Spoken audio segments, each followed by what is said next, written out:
नमस्कार दोस्तों, IITN पढ़ाई वाले में आपका स्वागत है। पिछली क्लास में अपन ने जो है RAS परीक्षा का सिलेबस विस्तृत में जो है डिस्कस किया था प्रिलिमिनरी एग्जामिनेशन का, और उसमें ये भी आपको बताया गया था कि रीजनिंग एंड मेंटल एबिलिटी का जो पोर्शन है उसको IITN पढ़ाई वाला डिटेल के अंदर कवर करेगा। तो आज जो है इस वीडियो के अंदर हम मेंटल एबिलिटी और रीजनिंग को स्टार्ट करेंगे। तो सबसे पहले इसमें 3 सेक्शन थे, जैसा अपन ने पिछली बार डिस्कस किया था। एक लॉजिकल रीजनिंग था, और दूसरा मेंटल एबिलिटी था, और तीसरा बेसिक न्यूमेरेसी था। तो बेसिक न्यूमेरेसी जो है इस पार्ट को अपन पहले कवर करेंगे। उसके अंदर एक टॉपिक था area and perimeter of plane figures. तो इस टॉपिक को आज हम स्टार्ट कर रहे हैं, area and perimeter of plane figures. इसके अंदर सबसे पहले जो अपन डिस्कस करेंगे वो ट्राइंगल डिस्कस करेंगे। ट्राइंगल जो है इसका एरिया एंड पेरीमीटर जो है अपन डिस्कस करेंगे आज की इस क्लास के अंदर। तो सबसे पहले अपन प्लेन फिगर क्या होती है ये थोड़ा सा डिस्कस कर लेते हैं।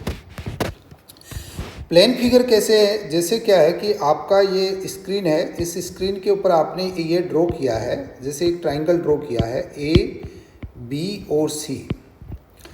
इस ट्राइंगल के अंदर आपके पास 2 डायमेंशंस हैं, तीसरा डायमेंशन आपके पास अवेलेबल नहीं है जो हाइट से रिलेटेड होता है। जैसे आपका जो है कोऑर्डिनेट एक्सिस की अगर अपन बात करते हैं तो हमारे पास एक्स एक्सिस होती है, ये वाई एक्सिस होती है, ये आपका ओरिजिन है, और ये जेड एक्सिस होती है।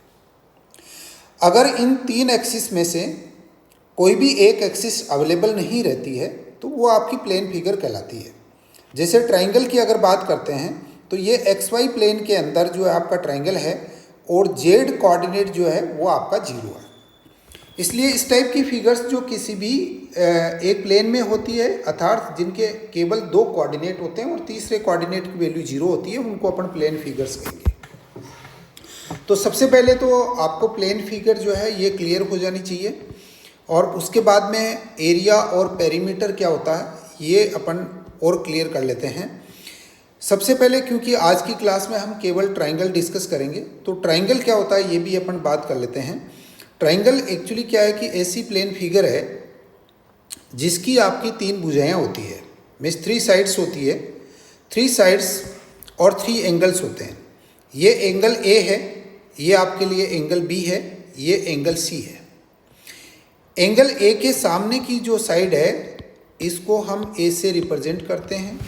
एंगल B की जो साइड है, सामने की साइड है, इसको साइड B से रिप्रेजेंट किया जाता है, और एंगल C के जो सामने की साइड है इसको C से रिप्रेजेंट किया जाता है। ये जनरल कन्वेंशन है, ज़रूरी नहीं है आप इसको इस तरीके से भी रिप्रेजेंट करें, आप X, Y, Z भी रिप्रेजेंट कर सकते हैं, कोई भी वेरिएबल आप ले सकते हैं। तो ये ट्राइंगल जो है आपका 3 साइड का जो है प्लेन फिगर होगा, जिसमें 3 साइड्स होगी, उसको हम ट्राइंगल कहेंगे। ये क्लोज्ड फिगर होगी। ऐसा नहीं है कि मैंने क्या किया कि 3 साइड ले ली, जैसे 1 ले लिया, 2 ले लिया, और तीसरी साइड फिर मैंने जो है इस तरीके से बना ली। ये फिगर आपकी क्लोज्ड फिगर नहीं है, तो ये ट्राइंगल नहीं कहलाएगी। ये क्लोज्ड फिगर है, इसलिए ये ट्राइंगल कहलाएगी। अब ट्राइंगल के अंदर हम बात करते हैं एरिया और पेरीमीटर की। तो सबसे पहले अपन क्या करते हैं कि एरिया की बात कर लेते हैं, फिर पेरीमीटर की बात कर लेंगे। आपके पास ये जो ट्राइंगल है, इस ट्राइंगल के अंदर A, B और C है। देखिए ये आपकी क्लोज्ड फिगर है। इस क्लोज्ड फिगर के अंदर ये रीजन जो है ये आपकी क्लोज्ड फिगर ने कवर कर लिया है। ये जो रीजन है जो क्लोज्ड फिगर ने कवर किया है इसको हम एरिया कहेंगे। अब एरिया का आपको कंप्यूटेशन करना आना चाहिए कि एरिया कितना होगा। तो एरिया की कंप्यूटेशन के 3 डिफरेंट फार्मूले जो यूज करते हैं, तो इसको मैं प्रोसीजर नाम दे देता हूँ कि एरिया का कंप्यूटेशन के 3 प्रोसीजर जनरलाइज्ड है जो सभी ट्राइंगल्स पे लागू होते हैं। तो इन 3 प्रोसीजर को अपन पहले डिस्कस कर लेते हैं। पहला प्रोसीजर ये है कि अगर आपको इस ट्राइंगल के अंदर 2 इम्पोर्टेंट इंफॉर्मेशन गिवन हो, हर प्रोसीजर के अंदर अपनी इंफॉर्मेशन होगी। इसके अंदर जो है आपके पास 2 इंफॉर्मेशन हो, A, B और C ट्राइंगल है, एक तो आपके पास ये वाली जो है डिस्टेंस अवेलेबल हो।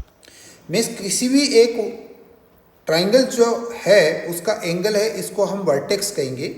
ये वर्टेक्स ए है, ये वर्टेक्स बी है और ये वर्टेक्स सी है।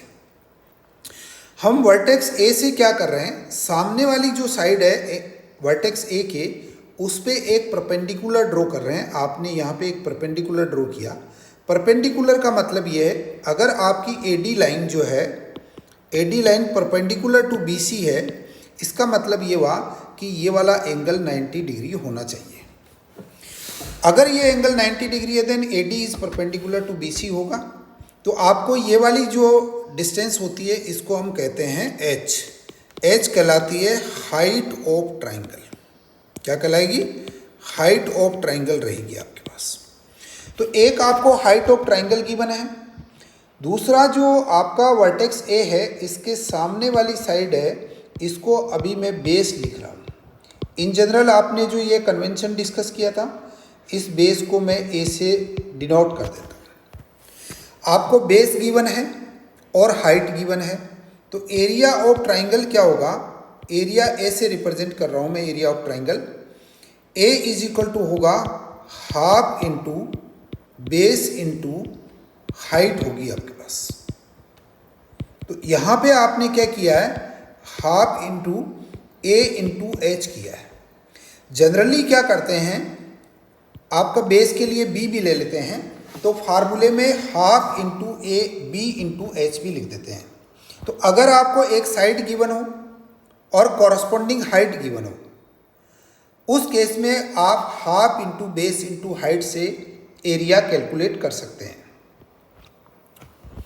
अब देखिए इसके अंदर जो है अपन ये मानते हैं कि आपके पास अगर ए के कॉरस्पॉन्डिंग हाइट नहीं गिवन होती तो उस केस में क्या करते, आप ए बी और सी है।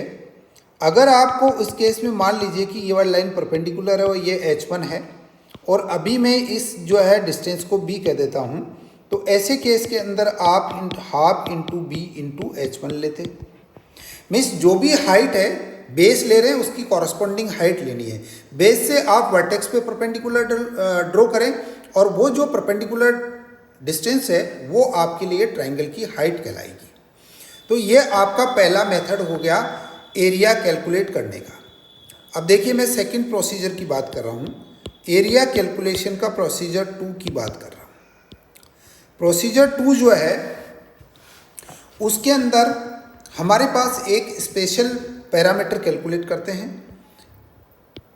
यहाँ पे मैं अगेन ट्राइंगल जो है ओरिजिनल जो आपने डिस्कस किया था उसको रीड्रॉ कर रहा हूँ। देखिए आपके पास ये वाली लेंथ ए थी, ये वाली लेंथ आपके पास बी थी और ये वाली लेंथ सी थी। आप यहाँ पे एक जो है पैरामीटर कंप्यूट करिए, S is equal to A plus B plus C by 2। ये काफ़ी इंपॉर्टेंट पैरामीटर है क्योंकि यहाँ पे मैं अभी लिख देता हूँ 2s इज इक्वल टू हो जाएगा a प्लस बी प्लस सी। ठीक है, ये इसको अपन बाद में डिस्कस करेंगे ऐसा मैंने क्यों लिखा है। अब देखिए अगर आपके पास s गिवन है तो उस केस में एरिया का जो फार्मूला रहेगा वो स्क्वायर रूट ऑफ क्या रहेगा, s into S minus A into S minus B into S minus C. A B C आपको गिवन है। ऐसा अगर आपको तीनों साइड्स की लेंथ गिवन है उस केस में सबसे पहले आप एस कैलकुलेट करेंगे। एस कैलकुलेट करने के बाद में आप ये वाला फार्मूला अप्लाई करेंगे तो आप एरिया कैलकुलेट कर पाएंगे। देखिए कॉम्पिटिटिव एग्जाम्स में सबसे इम्पोर्टेंट बात क्या है कि आप सवाल तो सभी सोल्व कर देते हैं, लेकिन गिवन टाइम ड्यूरेशन में एक्यूरेटली सवाल कौन सोल्व करता है, ये आपका सबसे बड़ी जो है एफिशिएंसी होगी, आपकी कैपेबिलिटी होगी टू क्रैक द पेपर। क्योंकि हम कोई डिग्री नहीं करने जा रहे हैं, यहाँ पे कॉम्पिटिटिव एग्ज़ाम है जिस एग्ज़ाम के अंदर रिलेटिवली कौन सा स्टूडेंट ज़्यादा नंबर लेके आ रहा है वो स्टूडेंट सेलेक्ट होगा। और रिलेटिवली हो सकता है एक स्टूडेंट का नॉलेज ज़्यादा हो लेकिन नंबर उसके कम आ रहे हो, क्योंकि उसको सॉल्व करने की प्रोसीजर उसकी स्लो हो सकती है, उसको पेपर को समझने का जो है तरीका है वो काफ़ी स्लो हो सकता है। तो हमें एग्ज़ाम क्लियर करने के लिए जो क्वेश्चन हमारे सामने पुटअप किया जाता है उसको हमें काफ़ी फास्ट रेट से समझने की कैपेसिटी होनी चाहिए, हमारी टैलेंट जो है उसको करेक्टली जो है पकड़ में आना चाहिए।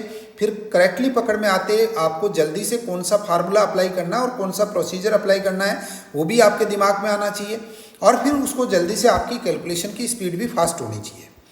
तो ये आपके पास एक फार्मूला मैंने सबसे पहले दिया था, अब ये दूसरा फार्मूला दे दिया। अब तीसरा जो प्रोसीजर है वो मैं आपके पास में जो है नेक्स्ट लिख रहा हूँ, प्रोसीजर नंबर 3। प्रोसीजर 3 जो है उसको देखिए किस तरीके से जो है कैलकुलेट करते हैं।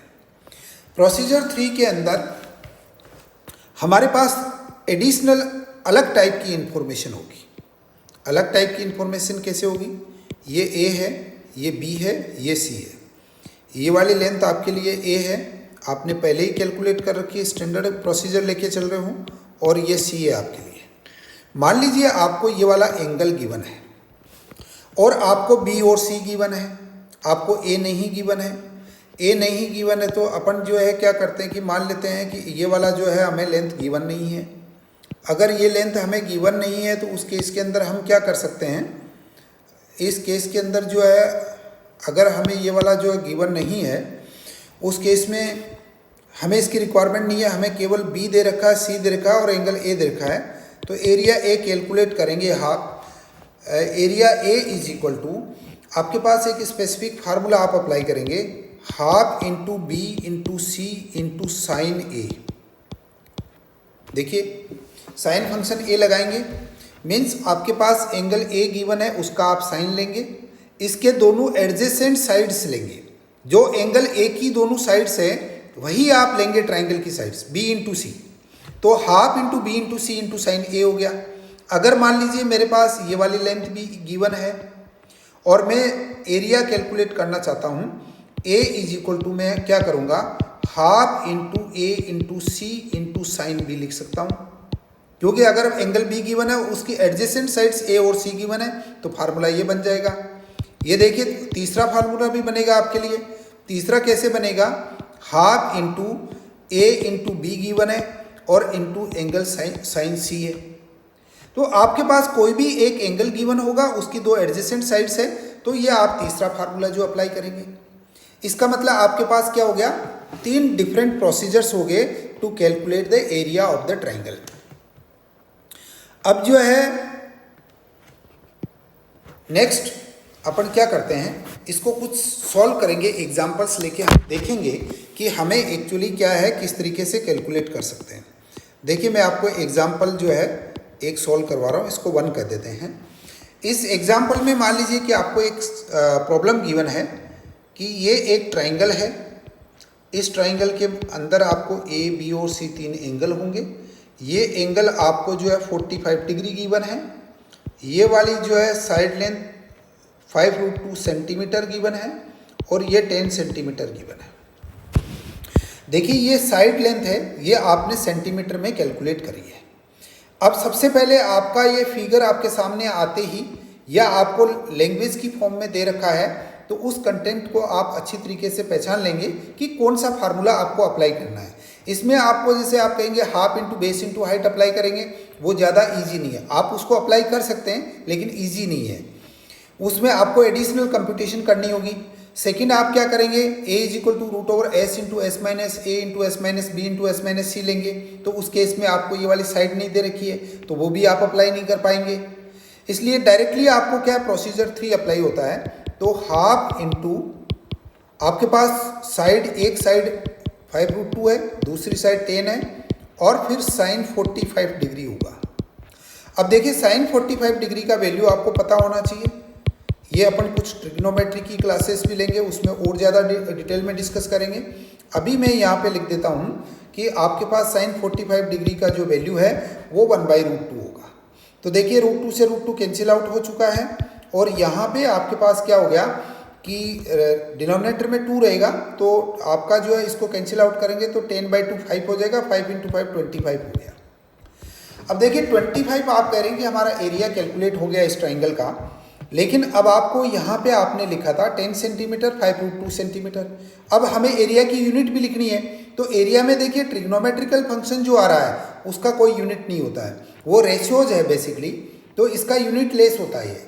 आपके पास दो साइड आप मल्टीप्लाई कर रहे हैं, 10 सेंटीमीटर इंटू 5√2 सेंटीमीटर, इसका मतलब you are multiplying centimetre twice, तो यहाँ पे एरिया का यूनिट क्या हो जाना चाहिए, सेंटीमीटर स्क्वायर।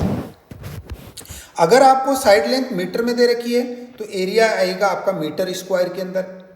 अगर आपको अनदर कोई यूनिट्स में लेंथ दे रखी है तो एरिया आप अकॉर्डिंगली जो है उसमें यूनिट लेंगे उस पर्टिकुलर एरिया की। अब देखिए मैं आपको सेकंड जो है एक एग्जांपल और ले रहा हूँ, एग्जांपल 2। एग्जांपल 2 जो है इसके अंदर आपको एक ट्राइंगल दे रखा है। इस ट्राइंगल के अंदर आपको यहाँ पे लिखा हुआ है 90 डिग्री। वो ये भी कह सकते हैं कि राइट एंगल ट्राइंगल है, उसकी 3 साइड्स जो आपको दे रखी है वो 3 सेंटीमीटर है, 4 सेंटीमीटर है और 5 सेंटीमीटर है। एक तो ये राइट एंगल ट्राइंगल है या नहीं है। समटाइम्स हो सकता है कि आपको ये 90 डिग्री नहीं दे रखा हो, 90 डिग्री दे रखा है तो अंडरस्टूड है वो ट्राइंगल है। अगर आपको 90 डिग्री नहीं दे रखा है तो आप उसको चेक कर सकते हैं कि अगर ये ट्राइंगल जो है, ये मान लीजिए आपके पास, मैं इसको ए ले रहा हूँ, इसको बी और सी ले रहा हूँ। इस ट्राइंगल के जो है ये अगर 90 डिग्री होता है तो इसके सामने वाली साइड जो होती है उसको हाइपोटेन्यूज ए कहते हैं, एच कहते हैं। इसको अगर मैं ए ले रहा हूँ, इसको अगर मैं बी ले रहा हूँ ना, वेरिएबल आप कुछ भी ले सकते हैं, तो H is equal to √a² plus b² होता है।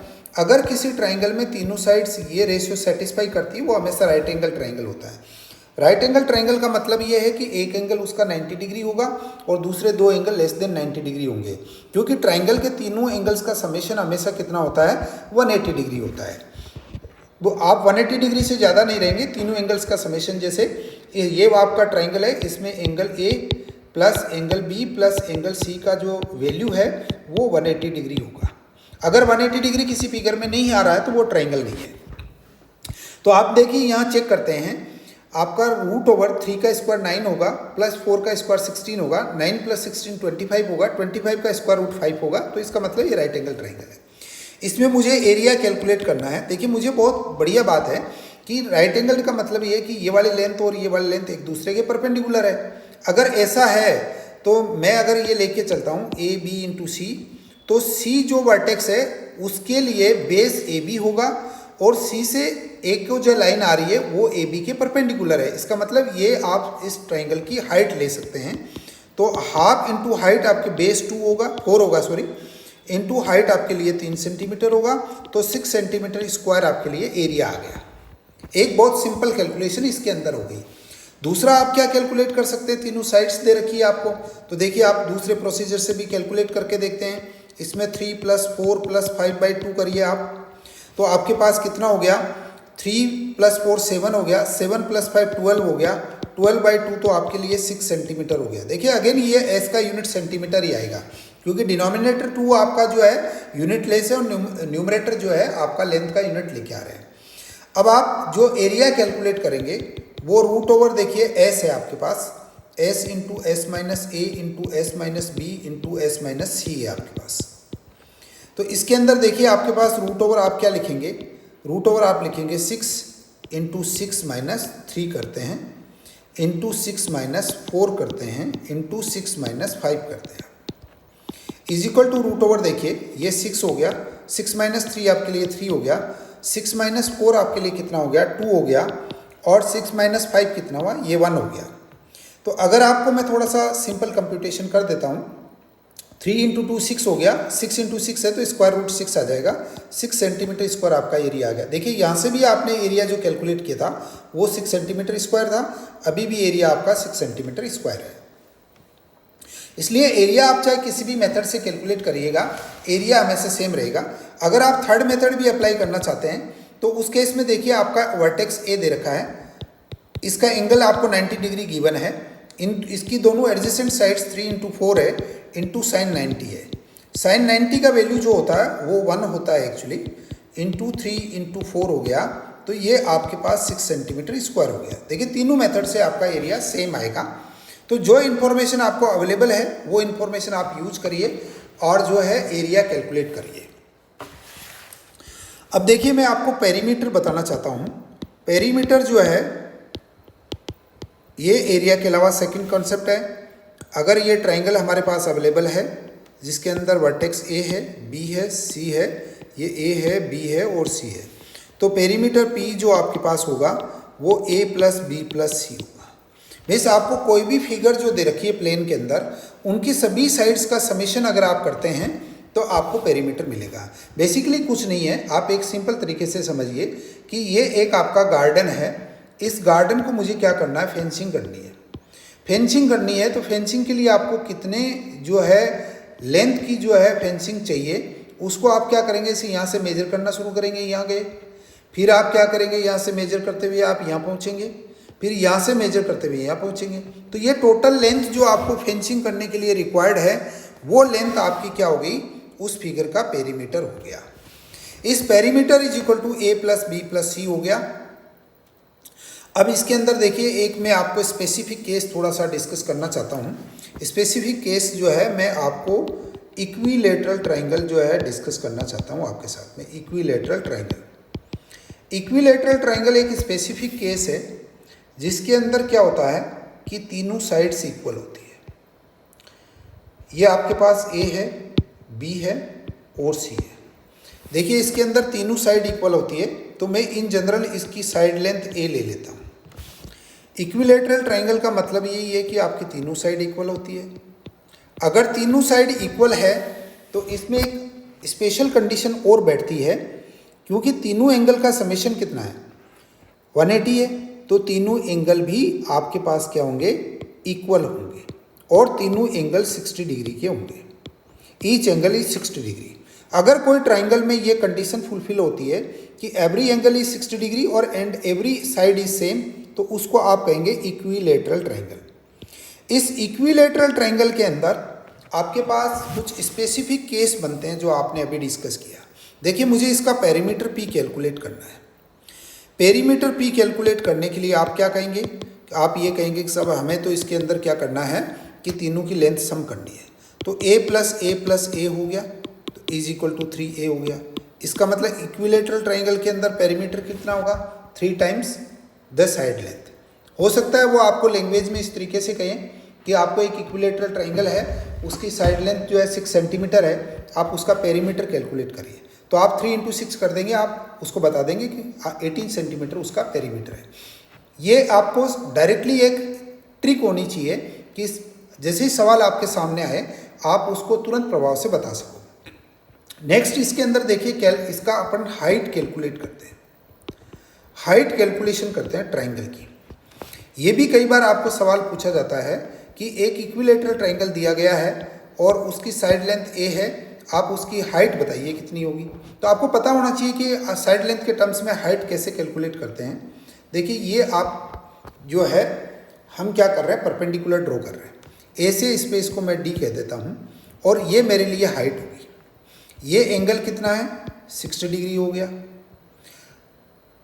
इक्विलेटरल ट्राइंगल में आप जो वर्टेक्स से ऑपोजिट साइड पे जैसे ही आप क्या करेंगे कि परपेंडिकुलर ड्रॉ करेंगे, तो ये foot of the perpendicular BC side को क्या करेगा, डिवाइड करेगा इक्वली।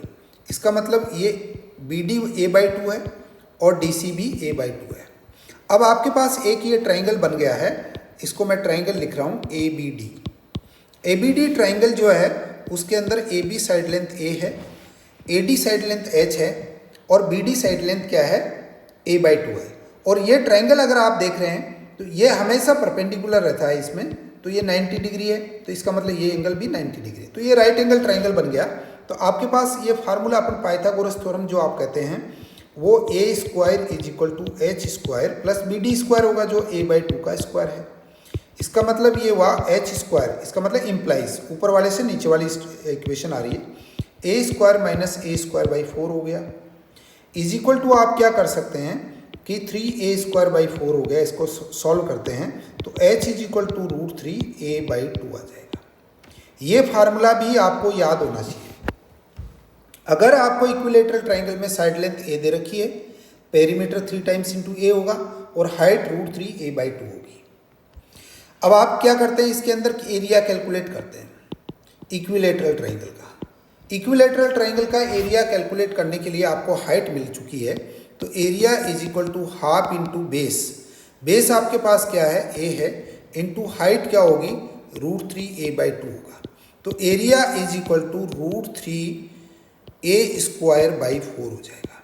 ये आपके पास एरिया आ गया। अगर आपको इक्विलेटरल ट्राइंगल में साइड लेंथ दे रखी है तो उससे आप पेरीमीटर कैलकुलेट कर सकते हैं, हाइट कैलकुलेट कर सकते हैं और एरिया कैलकुलेट कर सकते हैं। प्रिलिमिनरी एग्जामिनेशन के लिए या आपका कोई भी ऑब्जेक्टिव टाइप कॉम्पिटिटिव एग्जाम्स होता है उसके लिए इस टाइप के फार्मूले अगर आपको याद है तो आपकी स्पीड काफ़ी फास्ट हो जाती है। राइट एंगल ट्राइंगल में आपको पहले ही डिस्कस कर चुका हूँ ब्रीफली। राइट एंगल ट्राइंगल जो है मैं आपको जो है और थोड़ा सा बता देता हूँ। राइट एंगल ट्राइंगल जो है उसके अंदर आपको एक एंगल 90 डिग्री होता है और दो एंगल एक्यूट एंगल होते हैं। यह आपका 90 डिग्री हो गया और उसके ए बी और सी ले लेते हैं। नेचुरल सी बात है, एक 90 हो गया तो दोनों का बाकी दो का समेशन क्या होगा, 90 ही होगा क्योंकि तीनों का सम ये है। तो ये आपका ट्राइंगल जो होता है ये राइट एंगल ट्राइंगल होता है। राइट एंगल ट्राइंगल के जो है एरिया जैसे कैलकुलेट करने में बड़ा सुविधाजनक हो जाता है। Half into A B into जो है आपके पास ए सी हो जाता है क्योंकि बेस और हाइट जो है कॉरस्पॉन्डिंग रहती है। कई बार आपको क्या होता है कि एक ट्राइंगल इस टाइप से भी बन जाता है जिसको ऑब्ट्यूज एंगल ट्राइंगल कह देते हैं। ऑब्ट्यूज एंगल ट्राइंगल जो है उसके अंदर एक एंगल आपका ग्रेटर देन 90 डिग्री होगा। ये अगर ऐसा केस बनता है, अगर मैं इसको थीटा कह देता हूँ और थीटा ग्रेटर देन 90 डिग्री होता है तो ये वाला जो है ऑब्ट्यूज एंगल ट्राइंगल हो जाता है। एक्यूट एंगल में तो सभी आपके तीनों लेस देन जो है 90 डिग्री होते ही हैं। एक्यूट एंगल की जो है एक्यूट एंगल ट्राइंगल की अगर मैं बात करता हूँ, एक्यूट एंगल ट्राइंगल इसके अंदर आपके सभी तीनों एंगल्स जो है वो लेस देन 90 डिग्री होते हैं। इक्वल भी हो सकते हैं, ज़रूरी नहीं है आपका इक्वल हो, but all the three angles are less than 90 degree. ये बेसिक कॉन्सेप्ट्स और पेरीमीटर और एरिया से रिलेटेड थे। अब कुछ सवाल इसके अंदर अपन डिस्कस कर लेते हैं ट्राइंगल से रिलेटेड, एरिया और पेरीमीटर से। देखिए आपके पास एग्जाम्पल जो है अगेन डिस्कस कर लेते हैं, एग्जाम्पल डिस्कस कर लेते हैं। इसमें आपको ये दे रखा है कि एक ट्राइंगल है, उसका बेस 3 मीटर है और हाइट 10 मीटर है। तो ये ट्राइंगल बना लेते हैं।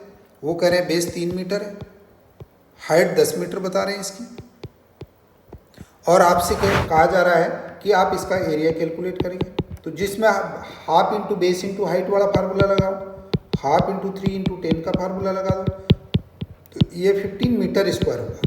देखिए यहाँ पे जो दिया है इन्होंने लेंथ मीटर में दी है, तो आप एरिया जो कैलकुलेट करेंगे वो 15 मीटर स्क्वायर कैलकुलेट करेंगे। अभी यहाँ पे एक सवाल दूसरा हम ले लेते हैं जिसके अंदर इस तरीके से दिया गया है कि आपके पास एक इक्विलेटरल ट्राइंगल है और उसका आप एरिया कैलकुलेट करिए, और इस इक्विलेटरल ट्राइंगल की साइड लेंथ आपको जो दे रखी है वो a = 3 मीटर दिया हुआ है। अब आपको एरिया कैलकुलेट करना है, तो एरिया कैलकुलेट करने के लिए देखिए इक्विलेटरल ट्राइंगल आ गया है। इक्विलेटरल ट्राइंगल में देखिए आपको मैंने 3 फार्मूले बताए थे। पेरीमीटर 3 इंटू ए होगा, हाइट √3 a/2 होगा, और एरिया आपके पास √3 a² होगा। तो आप इस फार्मूले को डायरेक्ट अप्लाई करिए। √3 a² आपके लिए रिलेशन है, √3 इंटू 3/4 हो गया, तो 3√3/4 आपके पास एरिया आ गया। इसको आप फर्दर सोल्व भी कर सकते हैं, और जैसा भी आपके पास है, सॉरी इसका स्क्वायर करेंगे, समथिंग इज रॉन्ग, इसका आप इसको √3 a² करेंगे, एरिया 3 है तो ये बेसिकली आपको 9 हो जाएगा, 9 √3/4 हो जाएगा। ठीक है, तो इस तरीके से आप क्या करें कि इसके अंदर जो है और भी प्रॉब्लम सोल्व कर सकते हैं कि इसमें जैसे एक और एग्जांपल सोल्व कर लेते हैं। एक एग्जांपल जो है ये कह रहा है कि आपके पास साइड लेंथ जो है वो 5 मीटर है, बी हम ले लेते हैं 6 मीटर है, और सी हमारे पास 7 मीटर है।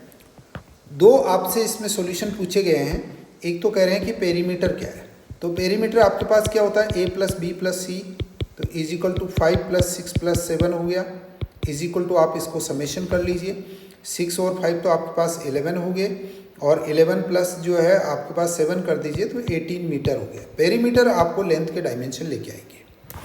एरिया कैलकुलेट करने के लिए आप क्या करेंगे, S = a + b + c/2 करेंगे। एक कॉन्सेप्ट रह गया था वो यहाँ आ जाता। देखिए मैंने आपको शुरुआत में एक फार्मूला लिखाया था 2s = a + b + c। तो बेसिकली जो ये s कैलकुलेट कर रहे हैं, a + b + c क्या है? a + b + c इसका पेरीमीटर है ट्राइंगल का। तो s बेसिकली रिप्रेजेंट क्या कर रहा है? Half of the perimeter. आपको सवाल इस तरीके से भी पूछा जा सकता है कि ट्राइंगल का पेरीमीटर ये दे रखा है और 2 साइड दे रखी है, तो आप थर्ड साइड भी कैलकुलेट कर सकते हैं। पेरीमीटर दिया हुआ है तो अननोन साइड जो रहेगी, और आपको s एक्चुअली पेरीमीटर देते ही पेरीमीटर डिवाइडेड बाय 2 करिएगा। पेरीमीटर डिवाइडेड बाय 2 करते ही आपको s मिल गया। There is a relation between the perimeter and s। 2s = perimeter of the triangle.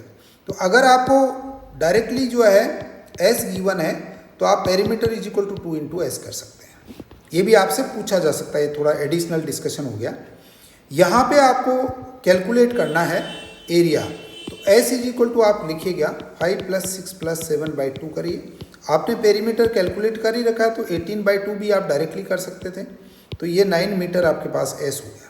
अब एरिया कैलकुलेट करने के लिए आपको क्या करना है? √9 × 9 - 5 × 9 - 6 × 9 - 7, ये आपके पास जो है कैलकुलेशन होगी। √9 इंटू ये 4 हो गया है, ये 3 है और ये आपके पास 2 है। क्लियर हो गया? तो ये आप जो है इसको कैलकुलेट कर सकते हैं। तो इसमें मोटा मोटी जो मुझे समझ में आ रहा है, ये 6 × 6 × 6 हो गया है। तो 2 6 का स्क्वायर रूट से बाहर आ जाएगा, 6√6 मीटर स्क्वायर आपके पास एरिया हो गया। इस तरीके से आप क्या करें, अब जैसे आज इस क्लास के अंदर पेरीमीटर ऑफ ट्राइंगल और एरिया ऑफ ट्राइंगल डिस्कस किया है, तो आप कोई भी एक बुक लेके उसमें एरिया और पेरीमीटर से रिलेटेड प्रॉब्लम्स है ऑब्जेक्टिव टाइप, आप उसको सॉल्व करिए और उसको अच्छी तरीके से तैयार करिए। और फिर भी अगर आपको कोई इश्यू है तो आप कमेंट बॉक्स में कमेंट कर दीजिए। कोई प्रॉब्लम आपको समझ में नहीं आ रही है और आपको सोल्व करनी है तो आप उसको कमेंट बॉक्स में कमेंट कर दीजिए, तो उसका सोल्यूशन हम आपको प्रोवाइड कर देंगे। Thank you so much for detailed video on the triangle, its area and perimeter. Next video जो है वो आपका अनदर प्लेन फिगर से रिलेटेड हम इस टॉपिक को आगे कंटिन्यू करेंगे। Thank you so much for watching the video.